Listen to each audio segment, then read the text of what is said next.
본 방송에서 제공하는 투자 정보는 투자 판단에 대한 조언입니다.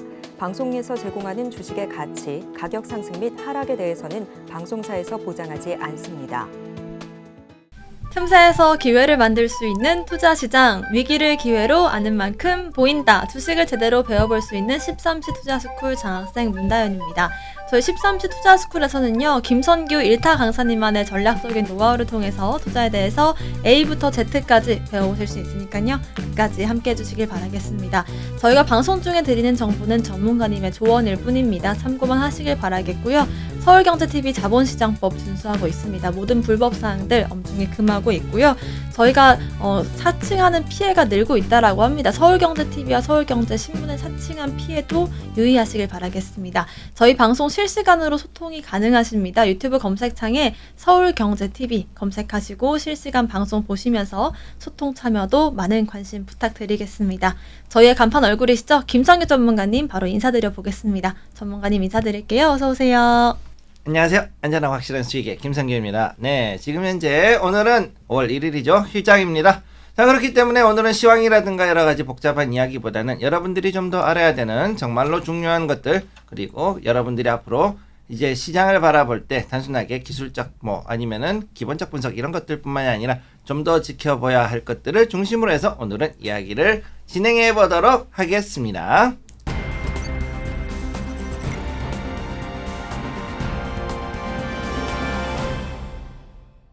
네, 그럼 본격적으로 오늘 투자 클래스를 시작을 해볼 텐데요. 전문가님, 오늘 특별한 강의를 준비해 주셨다고요? 네, 지금 보시면은 일반적으로 봤을 때 사람들이 이제 그냥 차트를 보든가 아니면은 이게 뭐 재무제표가 어떤가 이런 것들을 중심으로 해서 얘기를 하잖아요.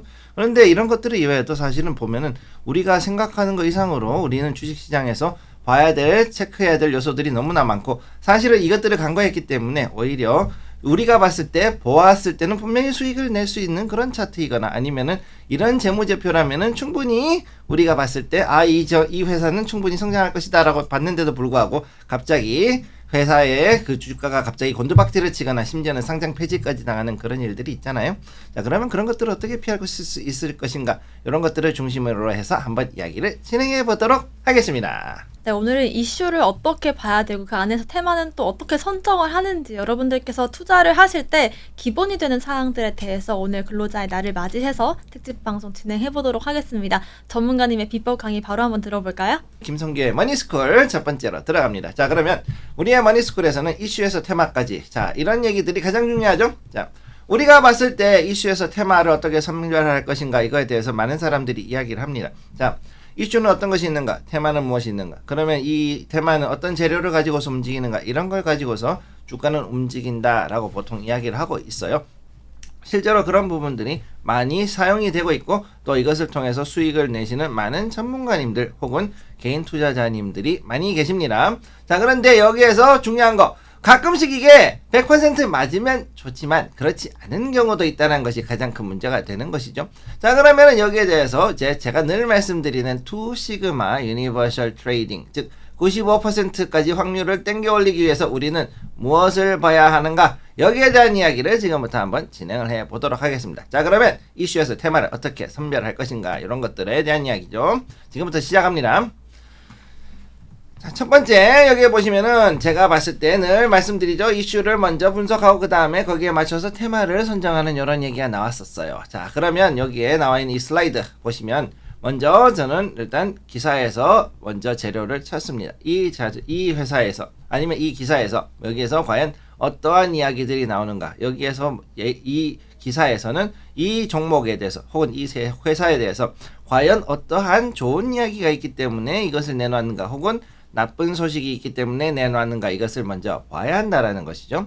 자, 그러고 난 다음에는 어떻게 되냐, 여기에서 이것이 어떤 테마로 엮일 것이냐를 이야기를 하게 되는데, 하나의 종목이 예전에는 단일 테마이거나 혹은 이런 것들이 크게 신경 쓰이지 않는 종목인 그런 시장이었던 경우에는 단순하게 누가 종목 얘기만 나오면 이 테마 하고서 바로 그 테마가 떠올랐었어요. 그런데 지금은 어떠냐, 복합 테마라고 말씀드렸죠.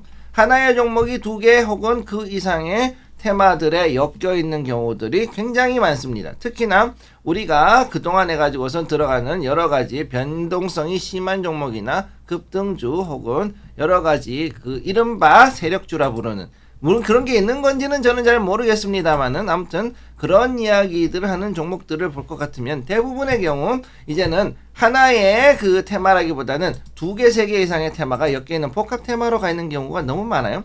그렇기 때문에 여기에 대해서 우리가 이슈를 분석했을 때 이 테마가, 이 종목이 과연 어떤 테마에 관련되어 가지고서는 그래서 올라갔는가를 파악하는 것이 훨씬 더 중요해졌다. 요것을 일단 기억을 해 두셔야 됩니다. 자, 그러면은 여기에 맞춰 가지고서 다음으로 넘어가도록 하죠. 자, 이슈 선별에 대한 이야기가 첫 번째, 이게 가장 이제 중요한 포인트, 첫 번째 포인트에서는 바로 이슈의 선별인데, 자, 이슈의 분석이나 테마 확인에는 반드시 문제가 존재하게 돼 있습니다. 무슨 얘기냐? 옛날에 우리 주식 격언에는 그런 게 있었죠. 자, 소문에 사서 뉴스에 판다, 뭐 이런 얘기가 있었잖아요. 그런데 이거를 해가지고 했다 그러면 지금 여러분들 소문을 들을 수 있습니까? 소문을 듣기 어렵죠. 자, 이 소문이라는 게 왜 나올까? 자, 혹시 다혜님 한번 생각해 보신 적 있으세요? 소문이라는 것은 무엇일까? 자, 저는 예전에는 뭐 나한테만 들리는 소문인 줄 알았는데 사실상 어떤 작업, 작전 이런 게 아닐까라는 생각도 방송에서 적절한 단어인지는 모르겠습니다만은 네. 좀 숨겨진 비하인드가 있을 것 같아요. 소문에는요. 아, 소문이라는 게 이게 왜 나왔느냐면은 예전에 우리가 HTS를 쓰기 이전에 그때는 어떻게 했냐면 우리 주식 투자하시는 분들이 직접 증권사를 갔어요. 지점을. 그러면 거기 객장에 앉아 있으면은 그 안에서 많은 사람들이 서로 이야기를 하잖아요. 그죠? 그러면은 그 얘기를 하다 보면은 거기에서 어느 회사가 무엇을 했대라는 이야기들을 이제 거기서 이제 퍼뜨리는 겁니다. 쉽게 얘기해서. 네. 그래서 이게 뭐였냐면은 쉽게 얘기해서 HTS가 나오기 전, 즉 이제 이렇게 전산으로 해서 개인 투자자들이 직접 매수 매도를 할 수 있는 시기 이전에는 어떻게 했냐면은 사실 이거는 17세기 18세기 이전에 그때부터도 고전적으로 나왔던 이야기라는 얘기죠. 그러니까 무슨 얘기냐, 장이 있을 때, 즉 증권거래소라든가 이런 데가 있을 때 거기에서 있는 수많은 사람들이 있었고 실제로 거기에서 이런 진짜 혹은 가짜 소문들을 퍼뜨리는 사람들이 실제로 존재를 했다는 얘기입니다. 네. 그럼 그 사람들의 소문을 듣고서 아, 이것이 좋은 것인가 아닌 것인가 이걸 먼저 파악을 하고 그래서 매수를 했다가 이익을 보면은 자, 이제 여기에 맞춰가지고 그런 소문에 대한 뉴스가 나오잖아요. 그러면은 결국은 이게 누구냐? 기자들이 그거를 나중에 듣고서는 이걸 얘기를 하게 되면은 그때는 이미 증시에서는 이 종목은 주가가 한참 올라가 있을 때니까 그때 그걸 듣고 팔자라는 이야기인데, 자, 그러니까 이게 무슨 얘기가 되는 거냐? 주식 격언이라는 것이 이 소문에 사가지고서는 그러면은 뉴스에 판단한 이야기는 무엇이냐? 결국 한참 옛날 얘기잖아요. 그죠? 그러니까 이 주식 격언이란 것도 시간이 지나면은 결국은 다 옛날 얘기예요. 이게 무슨 얘기냐, 지금 여기에서는 이런 것들이 안 된다. 그럼 지금은 어떤 걸 하고 있느냐, 우리 보통 여러 가지 소식을 듣고 있는 것, 즉 RSS 피드를 당겨 가지고서는 듣는 RSS로 해서 여러 가지 소식을 듣는 분들도 있고, 그 다음에 또 어떤 이들은 또 여러 가지 메신저 같은 게 있지 않습니까? 그래 가지고서는 소문의 어떤 그 변형된 형태, 지금 현재 진화된 형태의 소문이라고 볼 수가 있는 거죠. 그런데 문제는 뭐냐, 얘네들이 이게 좋은 거냐? 제가 봤을 때는 거의 대부분이 그렇게 좋은 소문이 나오는 경우는 잘 없다는 겁니다. 그리고 무슨 얘기냐? 개인 투자자들이 스스로 해가지고서는 기사를 찾아다니고 이슈를 찾아다니고 심지어는 주식 담당자, 즉 IR이라고 그러죠. IR들한테 직접 그 회사에다 전화를 걸어보고 그러고서 확인하고 공시를 보고 아무튼 여러 가지 노력을 그래야만 정확하게 어느 정도 수익을 볼 수 있는 그런 시기가 왔다는 얘기입니다. 그렇기 때문에 종목을 선별을 하기 위해서는 어떻게 되냐, 여러분들이 대단히 피곤하고 힘들고 괴롭겠지만은 매일매일 종목별 주가 추이들을 잘 살펴봐야 되고 이 종목들을 여러분들이 어느 정도는 잘 추려가지고서는 여러분들의 기준에 맞는 그 어떠한 그 섹터라든가 아니면 이런 것들을 조절을 해가지고서 모아놓고서 얘들이 어떻게 움직이는가를 잘 지켜봐야 된다. 이것이 첫 번째 주제가 되는 거죠. 자, 그래서 여기 보면은 저 같은 경우는 이제 그 대신증권 사이버스를 많이 쓰고 있는데, 사이버스 5를 쓰는데 여기에 그 관심 종목 조회라는 기능이 있어요. 요걸 가지고서 보면은 자, 여기에 이제 뭐 여기 위에 보시면은 이제 유리 기판 관련주, CXL 메모리, ARM 관련주, 뭐 AGI 관련주, 비전 프로 관련주 뭐 이런 식으로 쭉쭉 해서 반도체 섹터 중에서 반도체 테마들 그 중에서도 그거를 이런 식으로 해가지고서는 모아놓는 이런 것들을 만들어 놓고 있는 거죠. 자, 이런 식으로 해가지고서는 여러분들도 개인 투자자들도 이거를 이제 섹터별로 해가지고서는 어느 정도는 정리를 해두고 그 다음에 이런 것들이 하나만 있는 것이 아니라 굉장히 여러 가지 있죠. 여기 보시면은 자, 여기에 건설, 네옴시티, 뭐 이제 게임주, 플랫폼 뭐 이렇게 해놓고 그 다음에 택배, 항공, 해운, 조선 이런 식으로 하고 뭐 이렇게 쭉 위에 또 다시 이렇게 여러 가지 태그가 있는 걸 보실 수가 있을 겁니다. 자, 그럼 이런 식으로 해가지고서 여러분들이 여러 가지 테마라든가 섹터들을 잘 갈무리해 놓고 거기에 맞춰 가지고서 움직이는 그 종목들이 어떤 것인가를 파악을 했을 때, 자, 오늘은 어떤 종목이 움직였는가, 그 다음 오늘은 어떤 종목에 외국인이 몰렸는지 기관이 몰렸는지 이런 것들을 정확하게 파악할 수 있는 그런 지표가 하나 생긴다라는 거, 요거를 우선 먼저 기억을 해 두시기 바랍니다. 네, 아무래도 우리가 소문이나 이슈 또는 온라인상을 기대기에는 정말 늦고 리스크가 높다라는 생각이 드는 것 같습니다. 무엇보다도 정말 공부한 만큼 우리가 수익이 날 수밖에 없는 구조구나라는 생각이 드는 것 같은데요. 관심 종목이 너무 많아지면 사실 관리하고 또 팔로우하기가 굉장히 좀 어렵잖아요, 전문가님. 네, 그렇습니다. 관심 종목 수는 좀 어느 정도가 적당하다라고 보세요? 관심 종목 수는 솔직히 말씀드리면은 일단 섹터 기반으로 우선 가는 게 제일 좋아요. 첫 번째는 첫 번째는 섹터 기반으로 가는 걸 하는데, 우선에 여러분들이 해야 될 거는 뭐냐? 요거에 대해 가지고서 이 섹터가 왜 그러면은 우리가 집어넣어야 되는가? 자, 섹터는 왜 중요한가? 그럼 제가 말씀드렸죠. 섹터와 테마는 분명히 다르다라고 이전에도 한번 말씀을 드렸던 것 같아요. 섹터는 하나의 종목이 있으면 하나의 종목이 과연 어떠한 산업군에 들어가는가에 대한 것이고, 테마는 산업군의 섹터에 상관없이 이것이 어떠한 소식에 의해서 연결이 돼서 관련돼서 올라갈 수가 있는가 없는가를 따지는 거거든요. 그러니까 섹터를 중심으로 여러분들이 먼저 보고서 움직이는 거를 먼저 파악을 한 다음에 거기에 맞춰서 다른 테마들을 이렇게 관심 종목으로 묶어두실 것을 추천드리겠습니다. 네, 종목별로 좀 흩어져 있는 것보다는 일단은 종목 수가 많더라도 섹터별로 정리가 되어 있는지 여부가 굉장히 좀 중요하겠다라는 생각이 드는 것 같습니다. 그렇기 때문에 저희가 평소에 섹터에 대한 강의를 해드리는 이유가 아닐까 싶고요. 이렇게 섹터 안에서도 테마별로 움직이기 때문에 그 섹터 안에서 지금 핫한 돈이 될 만한 테마를 선정하는 것도 굉장히 중요할 것 같습니다. 그렇다면 그 섹터와 테마는 어떻게 좀 선별을 하는 것인지 여기에 대해서 강의를 준비해 주셨죠? 네, 자, 그러면 지금부터 한번 보도록 할게요. 자, 두 번째.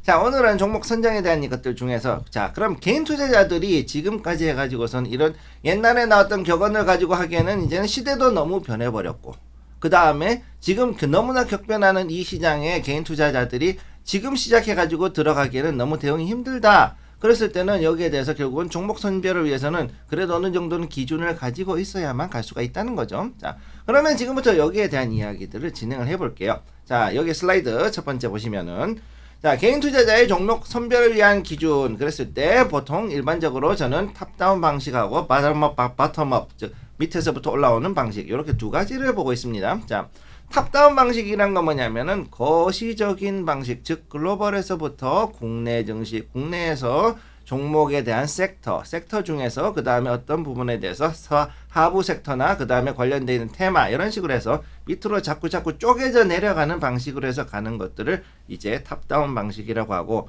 bottom-up, 즉 bottom-up은 밑에서부터 거꾸로 올라가는데, 이거는 뭐냐면은 어떤 테마가 움직였다. 그러면 이 테마가 어떤 섹터에 있는 종목들이랑 연결이 돼 있는가, 요거를 먼저 보고, 그러고 난 다음에 그럼 이것이 우리나라 증시에서 코스피나 코스닥에서는 과연 어떤 식으로 반응을 할 것인가, 이런 것을 체크를 하고, 그러고 난 다음에 글로벌에서는 그러면 어떤 식으로 움직이는 것인가, 그거를 이제 또 다시 보는 이런 방식이죠. 그래서 저 같은 경우에는 이렇게 변동이 많은 이런 시기에서는 아무래도 탑다운 방식으로 해가지고서 가는 게 훨씬 더 중요하다라고 보고 있고, 그렇게 해서 일단 지금 현재는 어떤 것들이 가는가, 글로벌적으로 봤을 때 여러분들 한 가지 예를 들자면 AI 반도체가 지금까지 가다가 조금씩 이제 빠지고 있는 그런 모습이 보이고 있죠. 그리고 이것으로 인해 가지고서는 전체적인 지수 자체가 빠지고 있는데, 가장 큰 이유가 뭐냐, 금리 인하에 대한 기대가 갈수록 자꾸 사라지고 있는 것이 가장 큰 문제가 되는 거잖아요. 그러면은 금리 인하에서부터 해가지고서는, 자, 그럼 증시가, 미국 증시가 빠진다. 그러면 여기에서 어떻게 해야 되겠냐? 그럼 이게 빠지는데 그 중에서도 반도체라든가 이런 것들이 빠져서 그렇다. 그럼 우리나라에는 우리나라 증시에서는 그럼 어떻게 되는가? 반도체 증시가 관련되어 있는 종목들이 또 여기서 떨어질 수가 있겠네. 그러면은 반도체는 일단 피해야 될 것이고 지금 비싸니까 그럼 다른 종목 중에 어느 것을 가야 되는가? 이런 식으로 해가지고 쭉쭉 내려가는 것들이 보이는 거죠. 그럼 이런 식으로 해서 저평가세 섹터들을 찾는 것이 중요한데 여기서 중요한 거는 테마까지 내려가려 그러면 테마는 단기성이에요, 상당히. 네. 그래서 이거는 뭐냐면은 전업으로 하는 투자자들 중에서 단기 투자를 하시는 분들이 이제 보는 것들이 테마입니다. 그래서 테마는 단기성 움직임이기 때문에 우선 개별 테마들이 굉장히 많아요. 테마들은. 그렇기 때문에 이 테마들의 움직임들을 잘 지켜볼 필요가 있다. 요거를 첫 번째로 우선 말씀을 드려야 되고. 자, 두 번째. 자, 그러면은 김성규 투자자 전문가님 당신은 도대체 지금 투시그마 뭐 유니버셜 트레이딩 뭐 이런 얘기를 하고 있는데 그러면은 95%에서 맞추려고 그러면 어떻게 합니까? 우리는 70%는 고사하고 이거 뭐 30% 맞추기도 힘든데 이거 어떻게 하면 되겠어요? 라는 이야기를 하는 거죠. 자, 그러면 여기에 대해서 자, 지금까지 얘기했을 때 자, 대부분의 경우 어느 정도 실력이 있고 그 다음에 좋은 분들 같은 경우에는 한 70% 정도, 68% 즉 1시그마 정도의 그 적중률을 보였는데 이게 2시그마까지 올라가려 그러면 어떻게 해야 되느냐? 제3의 분석. 자, 지금까지는 우리가 기본적 분석이나 아니면은 기술적 분석, 즉 차트를 보는 거 이런 것들 해가지고 즉 재무제표하고 그 다음에 이 그 차트를 보는 것만 가지고서 이야기를 해왔습니다. 자, 그러면 여기서 제3의 분석법인 산업적 분석이라는 것이 들어가야 되는 거죠. 당연히. 자, 그럼 요거에 대한 것들을 이제 지켜봐야 되는데 산업적 분석. 자, 주식 투자를 위해서는 지금까지 우리 많은 분들은 기본적, 그 다음에 기술적인 이야기를 해왔어요. 그래서 재무제표에서 퍼가 어떻게 되고, PBR이 어떻게 되고, 그 다음에 EBITDA가 어떻게 되느냐, 뭐 이런 얘기라든가, 아니면은 뭐 수많은 그런 여러 가지 이야기들을 해왔는데, 이거 이외에 또 다른 게 어떤 게 있을까 했을 때는 차트입니다. 자, 수급이다. 그런 거 다 필요 없다. 수급만 맞으면 우리는 이거 돈 벌 수 있다라고 얘기한 게 바로 그 기술적인 분석이었죠. 그러니까 차트에서 얘가 이렇게 꺾었다 아니면은 뭐 얘가 이게 흑산병이다 적산병이다 이런 얘기도 나오기도 하고 다음에 이게 헤드앤숄더네 아니면 바닥을 2번을 잡았느니 3번을 잡았느니 이런 얘기가 나오는 것들 그런 것들이 이제 기술적인 분석에 들어갔던 거죠. 자, 그런데 현대 주식 투자는 이거보다도 더 많이 복잡해졌고 훨씬 더 많은 그 요소들 팩터가 들어가다 보니까 이 두 가지만 가지고서 하는 게 부족한 게 존재한다. 즉 여기에서 이제 시그마를 더 올리려면 한계가 왔기 때문에 새로운 기법을 넣어야 될 필요가 생긴 거예요. 자, 그래서 제3의 분석인 이 산업적 분석이라는 것이 앞으로는 더욱더 중요하고 필수적인 사항으로 들어가고 있고 실제로 미국 같은 경우에는 그 단타로 유명한 시타델 같은 데라든가 아니면 아폴로 같은 데서도 이런 산업적 분석을 또다시 중요하게 하는 가운데 거기다가 다시 수학적인 연계를 통해 가지고서 더욱더 강력한 그 수익률을 내려고 노력을 하고 있는 그런 모습을 보여주고 있습니다. 자, 그래서 앞으로의 이 주식은 여러분들한테는 상당히 재미있는 얘기인데 그 금융권에서 있던 사람들이 아니라 앞으로는 어떤 회사에서 일하던 사람들이 퇴직을 하고 나왔을 때는 그 해당 산업에 대한 업무 경험이 훨씬 더 중요한 시대가 되어버렸다라는 거죠. 즉 이 회사가 어떻게 돌아가고 있는가, 그 다음에 이 회사의 산업이, 이 회사가 있는 섹터는 어떤 식으로 과연 움직이고 있는가, 누가 정말로 대장주이고 그 다음 여기에서 얘네들이 이게 어떻게 움직일 것이며 어떻게 지금 현재 상황에서도 올라갈 수 있는지 내려갈 수 있는지 이것을 볼 수 있는 것은 바로 여러분들이 일하고 있는 그 회사 안에서 그리고 그 회사가 몸담고 있는 섹터가 어떠냐에 대해서 여러분들이 제일 잘 아시기 때문에 오히려 그런 부분들이 더 중요한 시대가 됐다라고 말씀을 드릴 수가 있는 거죠. 그래서 산업적 분석을 통해서는 앞으로 좀 더 새로운 기법을 개발할 수 있는 그런 또 다른 블루오션으로도 될 수가 있고 그 다음 이것이 또다시 자 시타델 같은 이런 대형 그 헤지 펀드들이 그동안 해가지고 수학적으로 해가지고서는 이걸로 또 다른 공식이나 어떤 파라미터를 만들어내는 것처럼 여러분들도 그렇게 할 수가 있다는 것을 기억을 해 두시면 되겠습니다. 자, 그러면 여기에 대해서 이제 다음으로 넘어가도록 하죠. 자, 그러면 중요한 거 여기서 머니스쿨에서 오늘 얘기하고자 하는 것은 국가산업 코드에 대한 것인데 자 산업적 분석을 위해서는 무엇이 필요하냐 바로 이걸 필수적으로 알아야 한다 이렇게 말씀을 드리고 싶어요. 국가산업 코드는 산업을 체계적으로 분류하기 위해서 각 나라별로 해서 자기들의 나라에 있는 직업들을 분류하는 코드를 이야기를 합니다. 그래서 보통 일반적으로 봤을 때 이거는 1958년에 나왔던 UN에서 나온 직업 분류 코드가 있는데 그걸 기반으로 해서 보통 만들게 되고요. 미국 같은 경우에는 이제 북미 산업 코드 시스템, 즉 North American Industrial Code System, 그래서 NAICS라는 코드가 있습니다. 요거를 가지고 하는데 이 안에 20만 개 이상의 직업 코드가 존재를 지금 하고 있는 거를 여러분들이 나중에 직접 찾아가 보시면 확인할 수가 있고, 한국 같은 경우에는 1958년도에 UN에서 나온 직업 분류 코드를 기준으로 해서 지금까지 10차 표준산업 분류 코드를 만들어 놨고 이제 11차로 개정을 논의를 하고 있는 상황에 있습니다. 요거에 관련된 것은 여러분들이 통계청 사이트에 들어가시면은 확실하게 찾아보실 수가 있고요. 자, 그래서 여기에서 중요한 거, 코드의 분류 코드가 앞으로 방대해지고 거기에 들어가 있는 직업군의 숫자가 늘어나면 늘어날수록 더욱더 이제 고도화된 사회다. 즉 고도화된 사회라는 것은 무엇이냐면요, 굉장히 틀이 꽉 짜여 있어 가지고서는 여기에서 이제 이전에는 어떤 한 직업이 있으면 그 한 직업에서 여러 가지 작업을 통합해서 하던 것들을 이제는 다 거기에서 작업들, 프로세스들을 하나하나 세분화해서 그것들이 직업이 될 수 있는 사회. 즉 그만큼 여러 가지 일이라든가 업무라든가 아니면은 어떤 회사에서의 그 하고 있는 사업 아이템들이 더욱더 잘게 쪼개질 수 있다는 것을 의미하고, 그렇기 때문에 이런 것들이 더욱더 코드가 방대해진다는 것은 그만큼 선진 산업에 가까워진다라는 것을 또 여러분들이 알고 있으면 되겠습니다. 자, 그러면은 다음으로 일단 넘어가서 얘기를 해보도록 하죠. 자, 그럼 여기에서 이제 나익스가 뭐냐 그랬는데 요거에 대해서 말씀을 드리면, 제가 이제 요거는 그 naix.com 요 그 관련되어 있는 사이트에 들어가서 요거를 이제 여러분들께 가져온 건데요. 자, 미국 등 북미 지역 국가, 쉽게 해서 미국, 캐나다, 멕시코 쪽에 있는 국가들의 1800만 개 이상의 업체들이 현재 등록되어 있는 이 분류 기준, 그 중에서도 여기 보면은 11번부터 92번까지 시작하는데 나익스 코드는 6자리 코드로 되어 있습니다. 한 자리, 이걸 우리는 5자리지만 여기는 6자리 코드가 되어 있기 때문에 99만 9,999개의 직업이 들어갈 수가 있는 거죠. 우리는 10만 개 미만이 들어가지만 여기는 100만 개 미만의 코드를 넣을 수 있도록 이런 식으로 설정이 되어 있다, 이렇게 보시면 되겠고, 자, 일단은 산업공학이라든가 마케팅을 하셨던 분들은 요거에 대해서 어느 정도 좀 재미있게 아실 수가 있을 겁니다. 자, 그럼 여기에 보시게 되면은 나온 것들 중에서 특별히 미국의 특히 북미 지역에서 많은 그 중에서 이제 미국의 업체들이 얼마나 지금 걸려 있는가 지금 보시게 되면은 23번 여기에 컨스트럭션 보면은 156만 4천 개 이상이 지금 걸려 있고, 다음에 4에서 45번 리테일 트레이드. 자, 소매 트레이드 거래 관련된 회사가 189만 개가 넘어가는 걸 볼 수가 있죠. 그 다음에 여기 오른쪽에 보시면 54번 Professional Scientific and Technical Service. 자, 보통 우리가 IT 관련 종목이나 이런 것들로 봤을 때는 이쪽으로 보통 보는데 257만 6천 개 이상의 지금 현재 업체가 미국 내에 존재를 하고 있고 상당수의 스타트업들도 여기에 들어가 있습니다. 다음 56번 같은 경우 Administrative and Support and Waste. 자, 이건 행정, 그 다음에 지원, 그 다음에 이제 그 폐기물 관련 서비스, 이런 것들이 들어가죠. 그런 것들 164만 개 정도 이렇게 돼 있고요.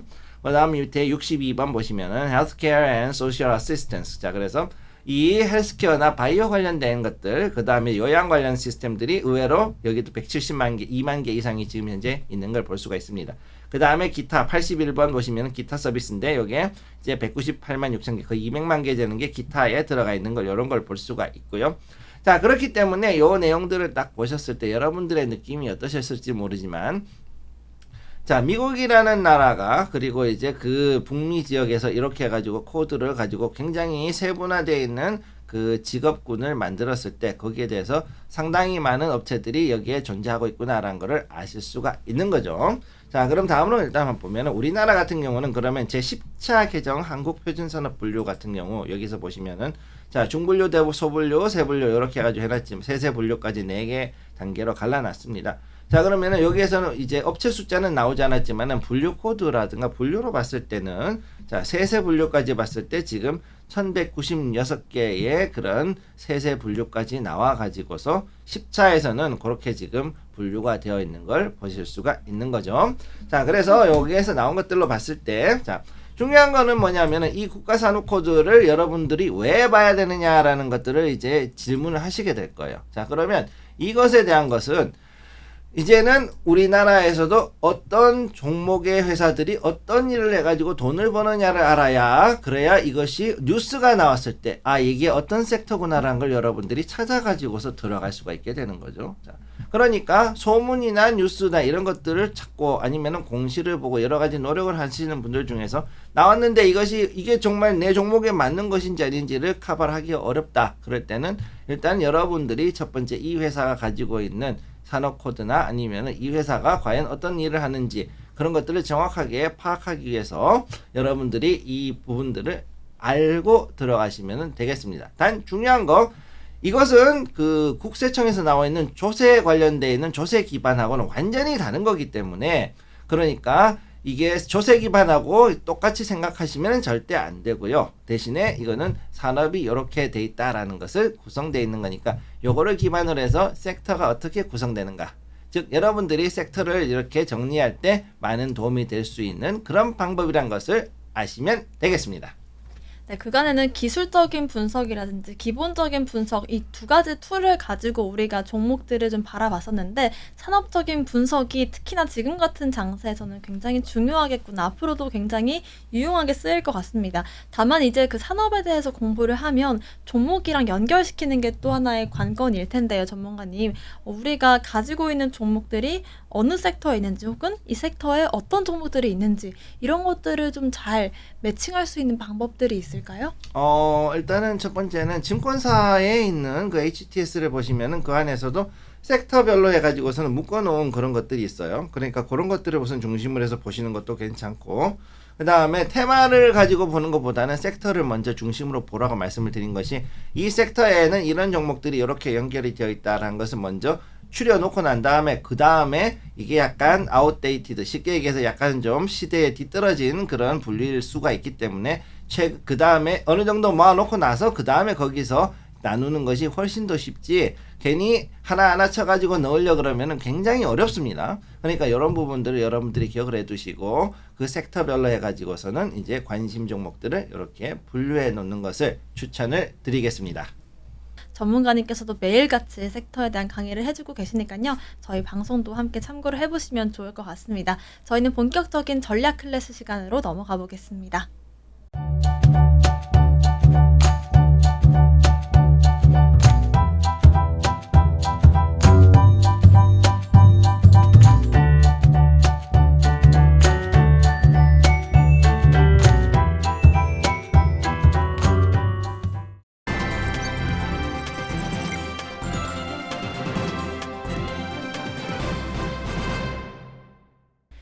네, 지금부터는 김성규 전문가님과 함께 전략 클래스 시간을 준비를 해보겠습니다. 여러분들과 역시나 소통 이어가고 있고요. 유튜브 검색창에 서울경제TV를 검색하시고 실시간으로 방송 보시면서 채팅 통해서 많은 이야기들 나눠보시면 좋을 것 같습니다. 전문가님과 함께 이 산업 코드들을 활용하는 방법에 대해서 본격적으로 배워보도록 할게요. 전문가님, 이 산업 코드들 우리가 어떻게 좀 투자에 직접적으로 연결시킬 수 있을까요? 자, 그럼 지금부터 우리 한번 그 산업 코드에 대한 이야기를 했으니까, 얘가 그러면 도대체 우리의 주식에는 어떻게 도움이 될 것인가, 요거를 이제 얘기를 해야 되는 그런 타임이 왔습니다. 자, 그럼 이걸 한번 보도록 하죠. 자, 저의 전략스쿨. 자, 지금부터 이슈에서 테마를 어떻게 선별할 것인가, 여기에 대한 정말 자세한 이야기, 산업 코드가 그러면 나의 테마가 되는 과정을 한번 보도록 하겠습니다. 자, 산업 코드에서 테마까지 어떻게 갈 것인가, 여기에 나와 있는 이 4단계를 거쳐가지고 가게 되어 있는데, 첫 번째, 자, 표준 산업 코드로 연결되는 업종을 찾아서 각 장의 목록을 작성한다. 쉽게 해서 이게 뭐냐면은 관심 종목을 여러분들이 이제 엮어가는 거죠. 자, HTS 안에 있는 이 기반, 그 안에 있는 여러 가지 그 섹터 분류들이 있으면은 그걸 이용하는 게 여러분들의 수고를 많이 줄여줄 수가 있어요. 저는 물론 이제 훈련을 하기 위해 가지고서는 시총 그 상위부터 마지막까지 해서, 자, 거래소에 한 900개 정도, 그 다음에 그 코스닥에 있는 대략 한 1400개 정도의 그 종목들을 전 일일이 손으로 다 칩니다. 왜냐하면은 손으로 치면서 보다 보면 이 종목이 이번에 얼마나 올라갔고 얼마나 떨어졌고 이런 것들이 다 보이고 변화 추이가 보이기 때문에 저는 그런 것들을 일단 다 치면서 또 그만큼 수련을 하고 했죠. 지금도 가끔씩 그렇게 해가면서 이제 많은 종목들이 어떻게 변화해 가는지를 직접 머리로 외워가면서 가고 있는데, 여러분들 같은 이제 처음 하시는 분들은 우선 HTS에 있는 각각의 섹터에 있는 업종들을 찾아서 그것들을 이제 하나씩 정리를 하는 과정에서 여러분들이 이 섹터들이 얘가 어떤 섹터구나, 반도체에 있는 건지 2차 전지에 있는 건지 아니면 자동차냐 아니면은 원전 뭐 아니면 건설 쪽인가, 이게 아니면은 뭐 또 다른 것들 뭐 이제 엔터라든가 화장품 이쪽으로 가는가 뭐 이런 것들을 이제 하나씩 나누어 보다 보면은 이제 약간은 감을 잡게 되시는 거죠. 자, 그래서 이렇게 해가지고 섹터가 한번 잡히고 나면은 산업 코드가 비슷한 업종들끼리의 이번에는 점유율이라는 게 있죠. 시장 점유율이라는 게 있습니다. 자, 그러면 이 중에서 그 섹터에서 대장주라고 부르는 것들이 있죠. 그럼 걔가 누군지를 찾아내는 작업에 이제 들어가는 겁니다. 자, 그러면은 이렇게 해서 섹터가 나왔으면 이 섹터 안에서 대장주. 자, 반도체는 누가 말하도 삼성전자. 그 다음에 2등은 누구냐? 그럼 SK 하이닉스. 뭐 이런 식으로 쭉쭉 이제 거기에서 설설설설 이제 서열이 이제 정해지는 거죠. 시가총액에 따라서. 그럼 요거에 맞춰 가지고서 여러분들이 전체적인 분위기들을 봤을 때, 얘가 이제 움직이면 얘가 따라 움직이는 거야. 아니면 얘랑 사이가 안 좋으니까 얘가 올라가면 얘가 떨어지는 거야. 이제 이런 것들은 이제 가야 되는 거죠. 자, 그래서 요 점유율이 확인이 끝나면 세 번째, 방금 말씀드렸던 것대로 이 점유율을 통해 가지고 해당 산업의 특성을 파악한다. 자, 요거를 알아야 되는 거죠. 자, 그러면, 이제 미국 같은 경우 AI 반도체가 올라갔네? 그러면은, 이거 삼성전자보다 SK 하이닉스가 더 올라가네. 왜 그럴까? 그랬더니 삼성전자는 지금 AI 반도체 쪽에는 생각보다 반도체가 덜 들어가는구나. 누가 더 들어가냐? SK 하이닉스가 들어가네. 그래서 SK가 지금까지 해서 쭉 올라갔던 게 바로 그런 부분에 있다. 그래서 이런 해당 산업의 특성 같은 것들을 이렇게 파악하는 것들이 중요하고, 또 2차 전지 같은 경우도 지금까지는 리튬 이온만 했는데 LFP를 하려는 애들이 있네. 그러면은 그 LFP 하는 업체들이 누군가 또 찾아가지고 보면은 걔네들이 또 이제 어느 정도 바닥 잡고 올라가는 그런 것들을 또 부르는 그런 특성이 있다. 자, 쉽게 얘기해서 각 섹터별로 해가지고서는 점유율을 알고 나면은 그 대장주들이 어떻게 움직이는지, 그 다음에 대장주 이외의 다른 종목들은 그럼 어떤 식으로 움직이는지, 이거에 대해서 전체적인 특성을 파악하는 게 중요하다라는 거죠.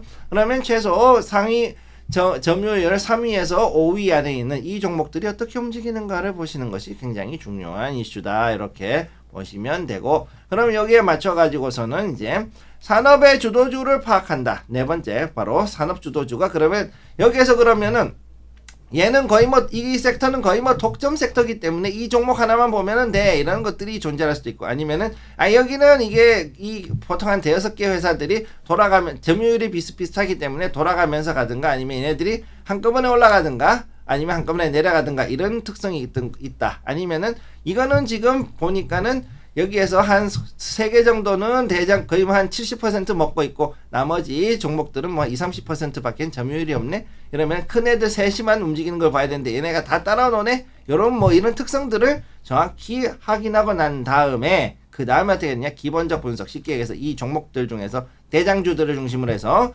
거기에서 이 회사들의 재무제표가 어떻게 되는가, 그 다음 얘네들이 어떻게 움직이는가, 이거를 파악을 하고 움직이는 것이 중요하다. 이렇게 말씀을 드릴 수가 있는 거예요. 그래서 보통 이렇게 4단계로 들어가서 이제 테마, 그렇게 하면은 여기서 얘가 그러면 어떤 테마로 움직이는가가 그때부터 눈에 띄기 시작합니다. 자, 그러면 다음으로 넘어가서 산업코드에서 테마까지 분석을 위한 이 포인트, 4단계 중에서 포인트는 뭐냐? 자, 테마에 관련된 산업들은 업계마다 각각의 특성이 존재합니다. 무슨 얘기냐면은요. 자, 반도체 같은 경우에는, 자, 여기서 미국에서 뭐가 나오면, 아니면은 타이완하고 뭐가 연결이 돼 있으니까는 얘네들하고 뭔가, 이게 잘 움직여가지고서, 이제 여기에서 점유율을 얼마씩으로 해가지고 쪼개가지고 가는데, 만약에 이게 요즘 깨졌다, 아니면 너무 TSMC가 너무 많이 찍어내가지고 우리나라가 조금 여기에서 문제가 생기고 있다, 이런 거라든가, 아니면은 전쟁이 났는데 히토류가 지금 부족해서 현재 반도체를 생산하는데 차질을 빚고 있다, 이런 얘기라든가, 이런 것들이 바로 업계마다의 특성으로 존재를 하게 되는 거죠. 자, 그러면은 테마에 관련된 이 산업들 같은 경우에는 이 업계마다의 특성이 어떤 것인가를 정확히 알아야 되는데, 여기에 있는 것들을 보면은 자금의 운용이라든가 비용 출입 시기, 그다음 업계 현황. 자, 앞에 있는 두 가지 같은 경우는 보통 기본적 분석에서 보통 이제 나오는 것들이고, 거기에 대해서 자, 이런 이야기가 나왔을 때, 이걸 어떤 식으로 해결해야 될까라고 생각을 하는 게 첫 번째.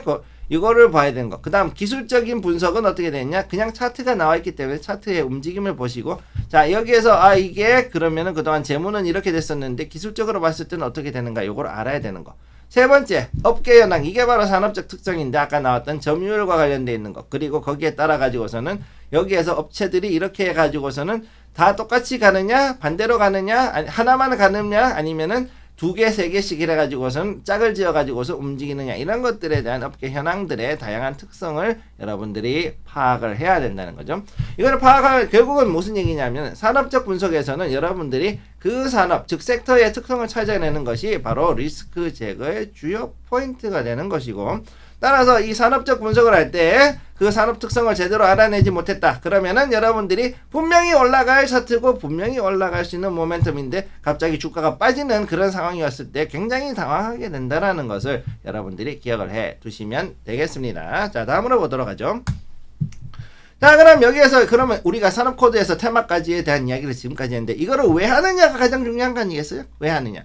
자, 1시그마에서 2시그마, 즉 95%까지 확률을 당겨 올리기 위해서 산업별 특성을 알게 됐을 경우에 주가 흐름에 이것이 정상인지 아닌지 이에 대한 판단 기준이 생깁니다. 자, 여기에서 만약에 이렇게 어떤 주식이 가다 갑자기 급등이 나왔다. 얘가 갑자기 이렇게 나올 게 없는데 뭔가 했을 때 여러 가지 이슈를 찾아봤을 때 이 뉴스가 업계 특성하고 비교를 했을 때 얘가 이렇게 나왔으면은 당연히 그 업계에서는 완전히 그냥 이거는 완전히 엄청난 호재니까는 충분히 올라갈 수 있는 것이겠네라고 판단했을 때 이것이 이만큼 올라갈 수 있는 것이고 충분히 더 올라갈 수도 있겠습니다라는 것을 얘기할 수 있는 것이고, 반대로 이렇게 급락이 나오거나 아니면 하한가를 맞았을 때, 자, 그럼 하한가가 나왔어요. 이게 왜 그랬을까 했을 때 이거 보니까는 지금 현재 이게 뭐 전쟁이 났다라든가 아니면은 어떤 그 정책적인 문제로 인해 가지고서 어떤 어려움이 생겼을 때 이거는 좀 더 문제가 될 수 있겠다, 이런 얘기를 할 수 있는 거죠. 자, 그래서 이게 웃기는 게 뭐냐면은 금융권에서 일한 사람들은 금융에서만 봤기 때문에 이런 산업 현장에서 일어난 일들을 잘 모릅니다. 그러다 보니 타 업계에서 오히려 일을 하다가 이렇게 해서 투자로 흘러 들어온 사람들이 오히려 그 고수가 그 중에서 고수가 생기는 경우가 가끔 생기는 가장 큰 이유가 뭐냐면은 바로 이런 산업별 특성을 잘 아는 사람들이 거기에 들어가 있을 때 바로 오히려 적중률을 높이는 경우가 있다라는 거죠. 자, 그래서 금융업계의 움직임하고 그 다음에 산업별 특성을 같이 잘 결합을 해야지만 앞으로 이제 1시그마 이상, 거의 2시그마에 가까운 성공 확률을 만들 수 있다는 것이고, 이것을 하기 위해서는 어떻게 해야 되느냐? 자, 여러분들이 그동안 해가지고선 제가 레포트 2개를 냈었는데 그거 너무 좋아하시더라고요. 그래가지고 요청이 너무 많이 들어와서 이번에 자, 한번 2분기 테마 레포트를 한번 만들어 보려고 합니다. 자, 그래서 거기 관련돼서 이제 앞으로 테마 분석을 한번 해보려고 하고요. 자, 그래서 이런 부분들을 한번 진행을 해보도록 하겠습니다. 네, 아무래도 산업적인 분석이 중요한 이유에 대해서도 좀 더 디테일하게 말씀을 해주셨고요. 산업 코드에서 시작을 해서 테마까지 선별을 하는 것이 좀 더 중요한 시점이 온 것 같습니다. 지금 당장에는 많은 분들께서 좀 반도체 테마라든지 반도체 섹터라든지 아니면 2차 전지 섹터 쪽으로의 관심이 많으실 텐데요. 5월을 시작하면서 우리가 반도체와 2차 전지주들 또 그 여타 다른 산업들은 어떻게 좀 보면 좋을지 간략하게나마 좀 들어볼 수 있을까요? 네, 중요한 거는 일단 반도체 섹터들 같은 경우 지금 악재가 하나 나왔죠. 바로 타이완의 대지진으로 인해서 그 TSMC가 지금은 이제 우리가 그 뭐라 그래야 될까, 공급이죠. AI 반도체의 공급이 생각보다 원활하지 못할 수 있다라는 것이 가장 큰 이슈가 되고 있습니다. 자, 그래서 이로 인해 가지고서 현재 TSMC 같은 경우는 그 상당히 어려운 상황에 와 있고, 거기에 관련돼 가지고 엔비디아라든가 SMCI 즉 슈퍼마이크로 컴퓨팅 같은 종목들이 금요일에 급락이 나왔었어요. 그때 그게 19일에 급락이 나왔던 거를 보실 수가 있습니다. 자, 그러면은 이런 사태가 일어났을 때 왜 일어났는가라고 했을 때, 자, 이거를 산업적 특성으로 봤을 때는 어떻게 되겠습니까? 미국 종목들 같은 경우, 자, 엔비디아나 그 다음에 슈퍼마이크로 컴퓨팅, 하나는 팹리스 업체고 하나는 데이터 센터 업체예요. 자, 그러면 얘네들이 무엇을 하고 있었느냐? 이 제작을, 이 반도체 보드라든가 데이터 센터에 들어가는 모든 부품들을 누구한테 맡겼느냐? TSMC에 맡긴 거거든요. 그러면 얘네들이 지금 그러면 제대로 잘 운영이 되고 공급만 잘 된다 그러면은요, 어떻게든 해가지고서는 매출이 올라갈 수 있겠는데, 지금 이게 아무리 봐도 주가가 안 올라갈 것 같다는 가장 큰 이유는 무엇일까요? 바로 그 보드들이 생각만큼 제때 납품이 될 확률이 떨어졌다라는 것을 보여주는 거죠. 자, 그렇기 때문에 지금까지 해가지고선 떨어지는 그런 모습을 보여줬던 것이고, 이게 기술적으로는 여기가 고점이다라고 얘기할 수 있지만 산업적 분석의 측면에서 들어갔을 때는 또 다른 눈으로 보게 되는 겁니다. 결국 무슨 얘기냐면은요, 이렇게 가게 됐을 때, 자, 이렇게 가면은, 자, 일단은 지금 봤을 때 충분히 어느 정도 공급이 되고 그렇게 해가지고서 산업적으로 잘 갈 수가 있는 그런 요소가 있었는데, 갑작스러운 천재지변으로 인해서 생산 공장에 문제가 생겼다라는 것이잖아요. 현재 가장 큰 이슈는. 자, 그것도 TSMC가 그랬다. 그리고 거기에 관련된 업체들이 대부분 뭐였느냐, 타이완 계열의 회사였다. 즉 엔비디아, AMD, 슈퍼마이크로 컴퓨팅, 마이크로 스트래티지, 이런 회사들이 다 그랬단 얘기예요. 자, 그러면은 여기에 같이 있던 이 회사들이 그러면은 TSMC 하나 보고 거기다가 많이 몰아줬는데, 얘가 이 제조하는 공장이 지금 문제가 생겼다. 그러면은 관련되어 있는 섹터들은 당연히 그만큼 충격이 올 수밖에 없고, 그 다음에 어떻게 되느냐, 앞으로 있는 그 2분기 혹은 3분기에 있을 거기에 실적들은 당연히 좋아질 수가 없겠죠. 팔아먹은 그 쉽게 얘기해서 팔 수 있는, 판매를 할 수 있는 그런 매출이 늘어날 수가 없는데 실적이 좋아진다라는 거는 당연히 말도 안 되는 것이고, 선수금을 받은 거를 지금 오히려 토해내야 되는 상황에 있는 그런 것들도 지금 여러분들이 계산을 해야 되는 상황이다. 이런 것들을 기억을 해 두셔야 됩니다. 그렇기 때문에 제가 말씀드리는 거는 기본적 분석, 기술적 분석 이외의 다른 것들, 즉 여기에서 나온 이런 산업적 분석이 어느 정도 들어가 있어야지만 여러분들이 성공 확률을 높일 수 있다. 기억을 해 두시기 바랍니다. 또 한 가지 궁금한 게, 우리가 산업적인 분석을 할 때 지금 당장의 핫한 산업군들은 눈치를 챌 수가 있거든요. 체크를 할 수가 있는데 좀 예측을 하는 건 또 다른 영역이다라는 생각이 드는 것 같아요. 혹시 산업군을 앞으로 좀 예측하는 그런 방법들도 있을까요, 전문가님? 예측을 하는 것은 사실 쉽지가 않습니다. 네. 왜냐하면은 우리는 지금까지 나온 것들 중에서 공시만 가지고서, 그 다음에 뉴스를 가지고서 보는 게 개인 투자자고, 그 다음에 이제 우리가 알지 못하는 정보, 보통 이제 내부자 정보라고 그러죠. 인사이더 인포메이션이라 그러는데, 그걸 가지고서 했을 경우, 그 거래를 하거나 수익을 봤을 경우에는 여러분들이 어떻게 되느냐 하면은요, 그 자본시장법 위반으로 해서 우리 검사 아저씨들을 보셔야 되는 상황이 오거든요. 그렇기 때문에 요들에 대해서 우리가 합법적으로 그러면서도 정확하게 어느 정도까지 해가지고서는 예측을 하느냐는, 전적으로 여러분들이 지금까지 나와 있는 공시, 뉴스, 그 다음에 이 회사의 IR들, 즉 주식 담당자들과의 통화라든가 여러 가지를 통해 가지고서는 많은 정보를 최대한 끌어내고, 그 다음에 내가 거기가 만약 일하고 있었던 혹은 이전에 일했던 섹터라면은 그 섹터에 대해 가지고서 최대한 많은 정보를 가지고서 상상할 수 있는 최대한의 시나리오들을 뽑아내야 된다는 것이 가장 중요하다. 이렇게 말씀을 드리겠습니다. 네, 일단은 우리가 테마나 산업군을 예측하는 건 굉장히 어려운 일이기 때문에 일단은 핫한 산업군들이 나왔을 때 그런 부분들을 최대한 많이 공부를 하고 가려내는 작업이 조금 더 중요하겠다라는 얘기를 해주셨습니다. IR 담당자에게 좀 얘기를 들어볼 수도 있다라고 말씀해 주셨는데, 그렇다면 우리가 직접적으로 회사 IR 담당자님께 전화를 드렸거나 아니면 연락을 취했을 때 어떤 부분들을 좀 확인하는 게 가장 좀 투자에 도움이 될까요? 지금 일단은 보통 IR 담당자들한테는 지금까지는 우리가 보통 기본적인 분석, 쉽게 얘기해서 재무제표라든가 이런 것만 많이 물어보고 했거든요. 그래서 이거 이렇게 됐는데 이번 분기에는 왜 이렇게 실적이 안 좋습니까? 뭐 이런 얘기를 할 수도 있는 것이고, 뭐 이런 것들을 가지고 했었는데, 다음에 이제 그 이외에 그러면 산업적 분석으로 들어갔을 때는 어떻게 하겠습니까? 그런다면 저는 이렇게 말씀드리겠어요. 자, 저기 담당자님, 제가 봤을 때는 이렇게 했는데 지금 현재 산업이 이렇게 돼 있고, 우리 지금 이 회사 섹터가 지금 보니까 요즘 앞으로 이런 것들 때문에 좀 안 좋아질 수 있을 것 같은데 여기에 대해서 어떤 대비책을 가지고 있습니까? 뭐 이런 얘기를 할 수가 있는 거 아니겠어요? 그러면은 바로 답은 못 주더라도 어느 정도는 두루뭉실하게라도, 아니면은 뭔가 여기에 대해서 이거는 저희가 어떻게 얘기하고 있는데요 라고 했을 때, 만약에 담당자가 능숙하게 문제 얘기를 할 수도 있거나 아니면은 거기에 대해서 어떤 합리적 근거를 대주면서 얘기할 수 있다 그러면은 그나마 좀 믿을만 하겠지만, 그것이 아니라 그러면은 그러면 이 종목은 생각보다는 좀 많이 거품이 끼어 있다, 즉 과대평가가 되어 있을 수가 있겠네라는 것을 가지고 의심을 조금은 할 필요가 있다. 이렇게 말씀드릴 수가 있겠습니다. 네, 산업군의 리스크적인 측면에 대해서 질문을 했을 때 명확한 대비책이 있는지 여부가 좀 중요할 것 같습니다. 이렇게 해서 산업군을 어떻게 공부를 하고 우리가 기술적인 분석, 기본적인 분석에 이어서 산업적인 분석까지도 할 수 있을지 그 자세한 내용들 들어봤고요.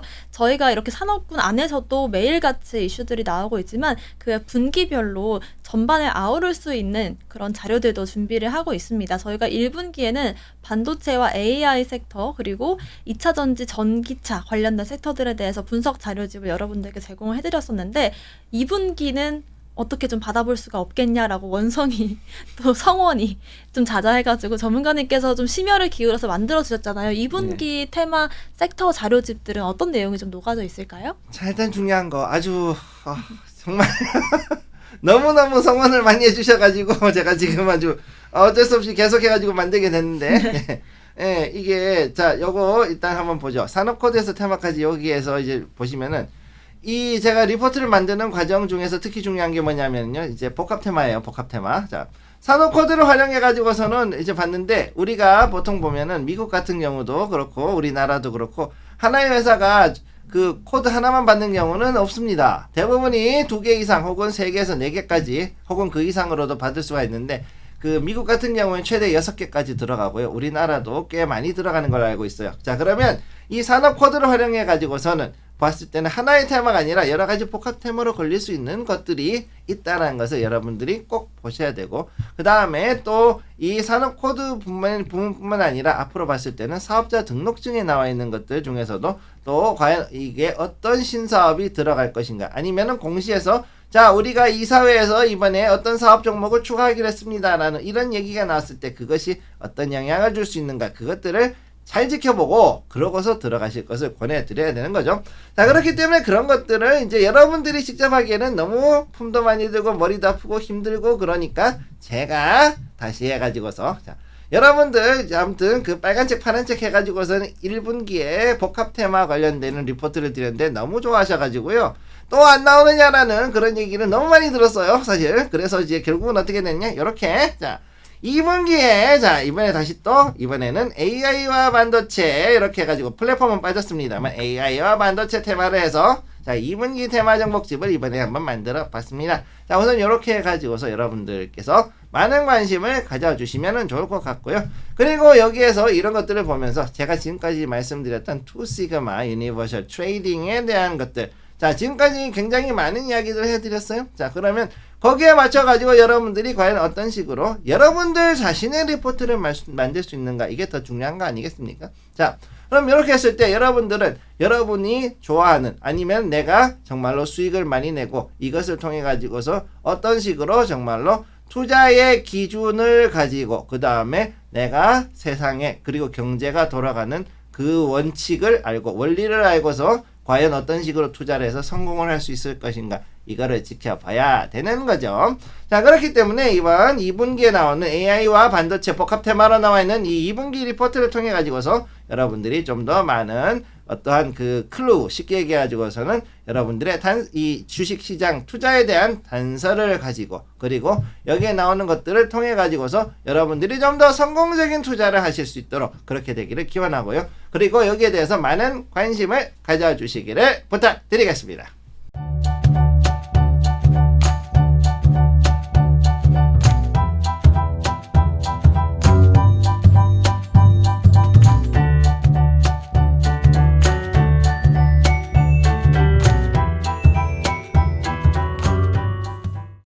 네, 전문가님과 24시간 함께 하실 수 있도록 저희가 증시8 방송에도 전문가님을 모시고 있습니다. 증시8 서울경제TV에서 방송을 보시면서 장전 대응 전략과 함께 장전 급등주들 알아가실 수 있고요. 오후 4시 장 마감 이후에도 브리핑 해주고 계시니까요. 많은 관심 보여주시면 좋을 것 같습니다. 아래 QR코드 참고하시면 방금 말씀드린 리포트도 보실 수 있으니까요. 많은 관심 보여주시면 좋을 것 같습니다. 오늘 방송의 핵심 내용 화면으로 정리해 보겠습니다. 13시 투자스쿨 오늘의 핵심 정리입니다. 오늘 머니스쿨 시간에서는 산업적 분석을 위한 국가 산업 코드에 대해서 배워봤고요. 전략스쿨 시간에서는 산업적인 분석을 통한 리스크 제거가 필수적이다라고 강조해 주셨습니다. 2024년도 상반기 주요 복합 테마는 AI와 반도체로 말씀해 주셨습니다. 저희가 방송 중에 드리는 정보는 전문가님의 조언일 뿐입니다. 참고만 하시길 바라겠고요. 서울경제TV 자본시장법 준수하고 있습니다. 모든 불법 사항들 엄중히 금하고 있습니다. 또 서울경제TV와 서울경제신문을 사칭한 피해가 늘고 있다고 합니다. 여러분들 각별한 주의도 부탁드리도록 하겠습니다. 오늘 저희가 준비한 소식은 여기까지입니다. 저희는 내일 오후 1시에 돌아오겠습니다. 시청자 여러분 고맙습니다.